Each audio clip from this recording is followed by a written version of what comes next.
Hot 1027 Business with Nzinga. Every Wednesday here on Hot Business, we have a feature called Beyond Borders, where we speak to someone beyond our borders about an interesting business issue to get some interesting insight from our continent or beyond. Now, as we experience load shedding in South Africa, the managing director of the Sahara Power Group says Africa needs $40 billion annual good investments for stable electricity. Kola joins me now. Thanks so much for your time on Hot Business. Can you just explain that $40 billion figure to us?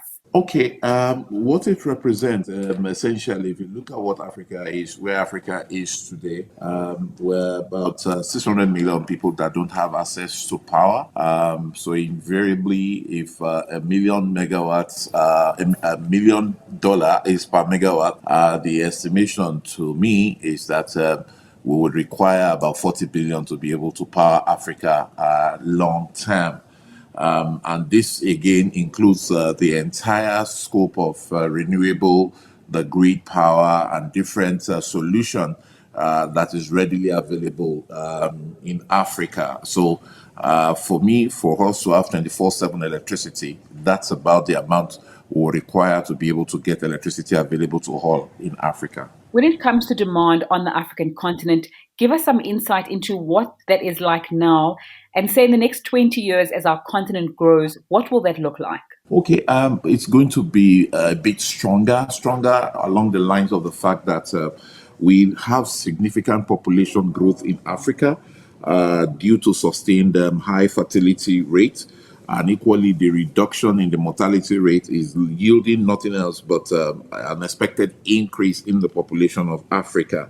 Also, side by side with that is the fact that urbanization is another issue because quite a number of migration is taking place from the rural areas to the urban areas, meaning that there will be a lot of population growth in cities, in major cities.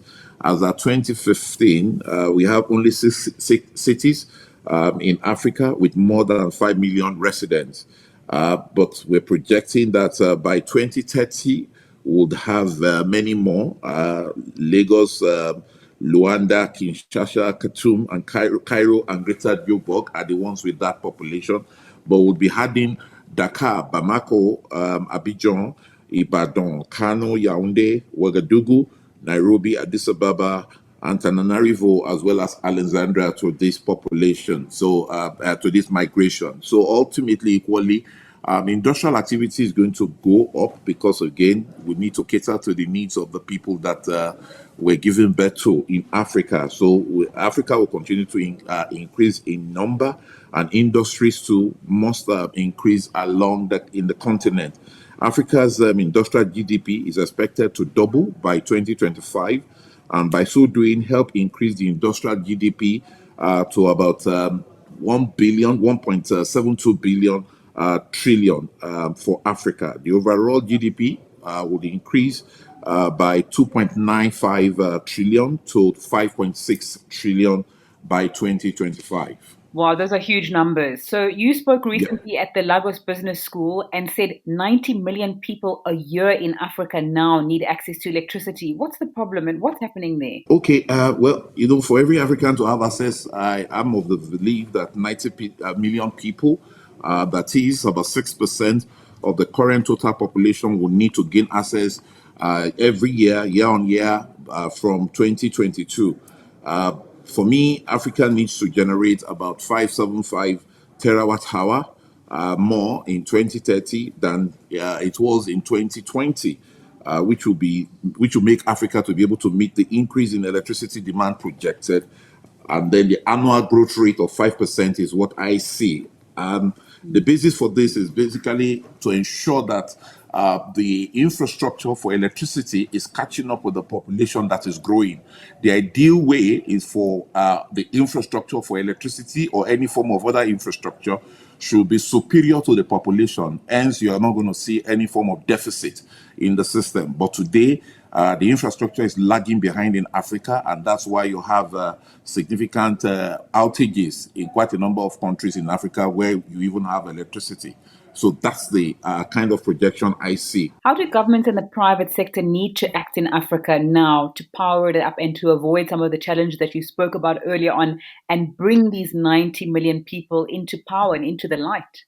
Okay, for me, I think for transformation to happen in the power sector across Africa, for us to be able to meet the demand, the following trends, the things I would love to see. The first one is the integration of renewables. Variable renewables will comprise of projected increase in electricity generation across Africa, mainly solar PV and wind. And I see a combined share of total generation to rise to about 27% by year 2020. Also, there must be massive grid investment for us to be able to improve system reliability, to expand the access and facilitate the integration of variable renewables. Annual investment in this regard is meant to really be so significant, which is the 40 billion I mentioned earlier. The distribution network currently accounts for about 2/3 of this total sum of 40 billion that I projected as the requirement for Africa to be able to satisfy the market demand. We need to use drones and digitalization as well for geographic information system, outage management, and smart metering. Those are things I see we must do. Lastly, and most importantly for me, more than any other thing, is the fact that we need to have market reforms with priority areas that would include, but not limited to, tariff structure reform, the use of concession agreements, granting rights to private operators. We need to have regulatory carve-outs for private sector investment and ownership. And lastly, for me, I believe introduction of auctions and competitive tenders will go a long way in reforming the electricity market in Africa. But the critical requirement, the most significant in market reform, will be that the tariff needs to reflect the cost of production. Kola, the Managing Director of Sahara Power Group in Nigeria and across Africa, joining me there for our feature Beyond Borders. Thanks so much for your time on Hot Business this evening. Thank you so much. Thank you. Hot